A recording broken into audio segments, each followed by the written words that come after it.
కీర్తనల గ్రంథము 101వ అధ్యాయము. నేను కృపను గూర్చియు న్యాయమును గూర్చియు పాడెదను. యెహోవా, నిన్ను కీర్తించెదను. నిర్దోష మార్గమున వివేకముతో ప్రవర్తించెదను. నీవు ఎప్పుడు నా యొద్దకు వచ్చెదవు? నా ఇంట యథార్థ హృదయముతో నడుచుకొందును. నా కన్నుల ఎదుట నేను ఏ దుష్కార్యమును ఉంచుకొనను. భక్తి మార్గము తొలగిన వారి క్రియలు నాకు అసహ్యములు. అవి నాకు అంటనీయను. మూర్ఖచిత్తుడు నా యొద్ద నుండి తొలగిపోవలెను. దౌష్ట్యమును నేననుసరింపను. తమ పొరుగువారిని చాటున దూషించువారిని నేను సంహరించెదను. అహంకార దృష్టి గలవారిని, గర్వించిన హృదయము గలవారిని నేను సహింపను.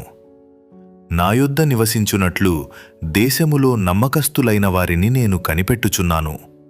నిర్దోష మార్గమందు నడచువారు నాకు పరిచారకులగుదురు. మోసము చేయువాడు నా ఇంట నివసింపరాదు. అబద్ధములాడువాడు నా కన్నుల ఎదుట నిలువడు.